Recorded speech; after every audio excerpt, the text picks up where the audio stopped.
भर्गो देवस्य धीमहि धियो यो नः प्रचोदयात्।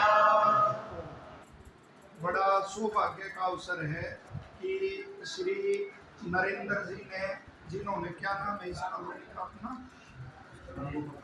राम गोपाल कॉलोनी, रोहतक जिला हरियाणा में जो ये अपना गृह का निर्माण किया है, तो उसके उपलक्ष्य में जो गृह प्रवेश यज्ञ होता है उसका आयोजन करवा रहे हैं। देखिए बड़ा उत्तम परिवार है। श्री कृष्ण जी जो इस परिवार के ही छोटे बेटे हैं, बहुत ही कर्मठता से धर्म का कार्य कर रहे हैं। अनेकों की प्रसिद्धि होती है कि फला नेता के भाई के यहाँ कर रहे हैं हवन, फला धनी के यहाँ कर रहे हैं हवन, और आज परिचय हो रहा है कि श्री कृष्ण के भाई के यहाँ यज्ञ कर रहे हैं। तो धर्म के कारण जिस परिवार की प्रसिद्धि हो, और धर्म ने ही लोग को थाम रखा है। धर्म के बारे में तरह तरह की बातें चलती रहती, आक्षेप होते रहते हैं, लेकिन जिस दिन एक धार्मिक आदमी भी पृथ्वी पर नहीं रहेगा तो पृथ्वी नहीं रह सकती। पहले बड़े बूढ़े कहते थे कि सत पे टिकी हुई है, कहते थे ना जी कि सत पे टिका हुआ है संसार, तो वो सत्य आदमी ही है, सत्य व्यक्ति ही है। तो जो परिवार यह धर्म मर्यादा चला रहा है, वरना ऐसे अवसरों पर शराब पार्टियों का, तरह तरह के नाच गानों का ऐसा आयोजन होता है। और एक और इस परिवार की बढ़िया विशेषता देखी मैंने, जितने भी आ रहे थे ना सारे गोड़ मोड़ तगड़े सारे के सारे। मैं तेजेंद्र जी बैठा इनको कह रहा था, वो आया मैं देख ले भाई, दूसरा आया मैं इसको देख ले भाई। तो ये भी एक शरीर को उत्तम रखना भी, शरीर का तगड़ा होना भी एक निश्चित तौर पर धर्म का चिन्ह है। ऋषि दयानंद का जीवन उठाओगे तो जिस भी राजा के पास जाते थे लिख के देते थे कि ये तेरी दिनचर्या है, सुबह घूमना, व्यायाम करना।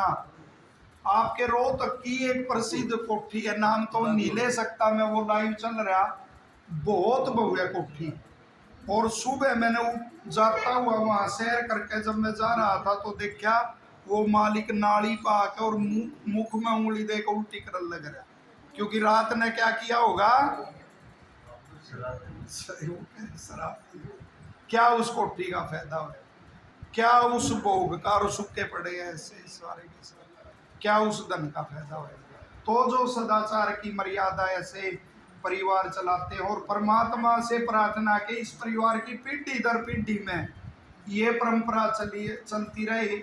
ऋषि दयानंद ने जो आर्य समाज के नियम बनाए, उसमें एक नियम में सबसे पहली उन्नति लिखते शारीरिक, फिर आत्मिक और फिर सामाजिक। तो शारीरिक उन्नति की जो एक परंपरा है इस परिवार में, कोई ऐसा कुटैब इस परिवार में ना आए, क्योंकि परीक्षा पीढ़ी दर पीढ़ी चलती है। हमारे एक बड़े प्रसिद्ध साधु हुए स्वामी स्वतंत्रानंद जी, वो एक बड़ी प्रेरक कथा सुनाते थे कि एक जो बुरे आचरण की औरत थी, उसने एक साधु से पूछ लिया, साधु से उसने दिल लगी की और पूछ लिया कि आप अच्छे हैं कि मैं अच्छी। तो साधु ने कहा बाद में बताऊंगा। वर्षों बाद उसने फिर पूछा जी आप अच्छे हैं कि मैं अच्छी, फिर बोले बाद में बताऊंगा। तो कहते हैं जब साधु का अंत समय निकट आया तो एक व्यक्ति को कहा भाई उस बेटी को बुला कर लाओ। तो उसको बुला कर ले आई, उसको बुला कर ले आई तो उसको एकदम से कहा बेटी मैं अच्छा। तो उसने कहा जी अब आप तो जब भी बता देते, आप जब भी साधु थे और मेरा आचरण बुरा था। तो साधु ने कहा आज आ जाओ आप बैठ लोगे जब मैं बोल रही।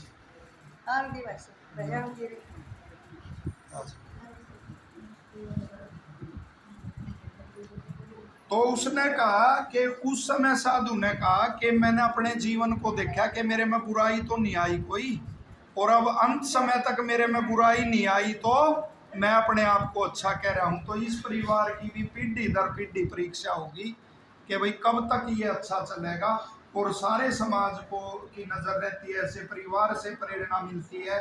कुछ थोड़ी 5-10 मिनट की बातें रख के यज्ञ आरंभ करेंगे। परिवार की माताएं हैं और हैं, उनसे भी मेरा निवेदन है कि जो ये सत्य धर्म की प्रथा आपने चलाई है, जो ईश्वर की सच्ची भक्ति की प्रथा आपने चलाई है, उसमें आप बने रहना। ऋषि दयानंद जी का एक एक शब्द अनुकरणीय है। एक जगह वो लिखते हैं कि महिला को दूषित करने वाले कौन से कर्म होते हैं, तो एक कर्म वो लिखते हैं इधर उधर पाखंडियों के दर्शन करते हुए घूमना। और ऋषि की एक भी बात अपनी नहीं है, वो मनु महाराज की वो बात दे रहे हैं। तो जो भी माता ऐसे पाखंडियों के पास ही सत्य धर्म को छोड़ के वो इधर उधर विचरण करेगी, समझ लो उसने भी परिवार की मर्यादा को भंग कर दिया। मेरे को हैरानी होती है कि धर्म के नाम पे उड़दंग ऐसे उस पे इस पे सड़कों पे, और माताएं उनको देख रही टोलियों में अपनी बच्चियों को लेकर। कौन सा आचरण है उनका, कौन सा आचरण कर रहे हैं वो ओम का नाम जपना सिखा रहे हैं उस समय, या वो ब्रह्मचर्य का संदेश दे रहे हैं? क्या देख रहे हो उनको? और वो देख रहे, और उनका उत्साह बढ़ता जा रहा है और सत्य धर्म घटता जा रहा है। और वर्ष भर उनका आचरण देख लो, ऐसा बुरा हाल हो गया जी बच्चों का जो बिल्कुल भी बताने लायक नहीं है। अनेक गांव ऐसे देखे मैंने, रो रहे मेरे पास आके गुरुकुल में इधर के जी सारा का सारा गांव आ रही है समाजी, और बोला शाम को निकल हैं जवान बच्चे समय की तलाश में या नशा की तलाश में। कौन सा धर्म सिखा रहे हो उनको? वो माताएं जैसा माताओं को देखे हैं मैं वही शिक्षा ले लेती हैं। तो ओम का नाम ये परिवार जपता रहे। एक जैसे एक परिवार में एक कोई ब्याही हुई आई एक महिला, और वो धर्म के नाम पे कभी जागरण में उड़दंग, कभी किसी में वो करती रहती थी, और दिन भर अपना माता का कभी किसी देवता का नाम जपती रहती थी। अब परिवार का पुरुष था ऐसा, जैसे ये परिवार है, वो अपना संध्या करता और अपना जान का वो नाम भी नहीं लेता। उसको देख कर भाई ये तो इसने सर में दर्द कर दिया, और आचरण तो ऐसा है नहीं, और दिन भर या पता नहीं के जपती रहे। वो बेचारा लेता ही नहीं नाम, हो तो अपना संध्या करता और मुख से कोई वैसे सुनाता नहीं। तो उसने वो ताने मारती कि भले आदमी में अच्छी आई, कभी परमात्मा का नाम में ले लिया कर। अब उसको ये भी नहीं बतावा कि मैं बैठ कर लेता हूँ। फिर उसने अपने माँ बाप को शिकायत कर दी कि मैं तो अच्छे उसके वे, ये तो परमात्मा का नाम मैं नहीं लेता, इसके मुख से निकलता ही नहीं। उसके माँ बाप ने भी कही उस बहू के ना कि भाई परमात्मा का नाम ले लिया कर। फिर भी बोल रहा कि मैं इसने नहीं टोकता जब इसके कम्मा में, या मेरे को क्यों टोके है। अगिया करवाती रहे ये तरह तरह के, कभी किसी की कथा कभी किसी की कथा। मैंने कही आज तक कुछ, वो बोले नहीं, बोले ये मेरे को क्यों कह रही है। दिन बीतते गए, एक बार उसको ऐसे छींक सी आ गई और उसने कहा ओम, तो वह बोल रही एकदम से कि आज तो लिखड़ा, तरह तरह के व्यंजन बनाए और खुश होगी। अब पतिदेव ने पूछा कि आज क्या होया, कि आज तेरे मुंह से ओम का नाम निकल गया। तो एकदम से उसने कहा भली औरत, जब ओम में निकल गया तो भीतर रह के गया मेरे। भाई एकदम से उसका वो कौंध गई, अग भाई ये तो परमात्मा का नाम लेना तो आत्मा का विषय है, वाणी का नहीं। और फिर उसने अपना आचरण सुधार के और ओम का नाम लेने लगी। तो जो माता ऐसे भक्ति करेगी ओम की, और इसका परिवार का जो मर्यादाएं हैं, वो माता जी थी हमारी, अभी निधन होया। मैं देख रहा पगड़ी और खाने में पिलाने में कोई भी आ जाता परिवार के सदस्यों को, दूध और वो खत्म होता जा रहा है जी। पुरानी महिलाएं गई ना, पशुओं का प्रचलन गया, कोई अतिथि सेवा कर वो भाव नहीं रहा। ये आपके ही पास कैसा प्यार होता था। आपके पास गांव है खेड़ी साथ, ये अठगम्मे में है क्या खेड़ी, अठगम्मे में आपका गांव। ऐसी मैंने वो देखी ऐसी परंपराएं कि एक परिवार में देखा को वो ब्याही हुई आई जो, तो सास की जगह जो होती है ना उसको पीतस कहते हैं क्या, जेठ आदि की माँ जो होती है, तो वो सास तो थी नहीं उसका, वो पीतस थी। अच्छा जी जी, तो पीतस थी दो। तो वो ये इतना लाड हमने कभी नहीं देखा। तो वो बहू ये कहती तुम मर जाओगी तो मैं कुकर जीऊंगी, कि थारा कुछ हो गया तो मैं कैसे जीऊंगी। ऐसा ऐसा प्यार भी देखा। और जब जितना ये पाखंड बढ़ा ना, जितना डोगी गुरु बढ़े, उतना ही देखो आपस में लगाव हो गया। तो मेरा ये निवेदन है, जिस समय देख लो, और सत्य ग्रंथ भी बताते हैं, जिस समय पांडवों ने जीत लिया कौरवों को और सारे साथ रहने लगे, तो धृतराष्ट्र और उसकी पत्नी भी साथ रहने लगे, गांधारी। तो आखिर में तो भीम का थोड़ा उग्र स्वभाव था, वो बीच में ताने से ऐसे मार देता था कि भाई नाश करा दिया इनने, तो ये कर दिया वो कर दिया। तो अंत में धृतराष्ट्र ने ये कहा भाई कोई बात नहीं, हम यहाँ बहुत अच्छी तरह रहे, पांडु धर्मात्मा थे और अच्छी तरह तुमने रखा, अब हम वन में जा रहे, अब नहीं रहेंगे, हम तपस्या करेंगे। उस समय रानी मानोगे ऐसा उदाहरण कहीं नहीं मिलेगा।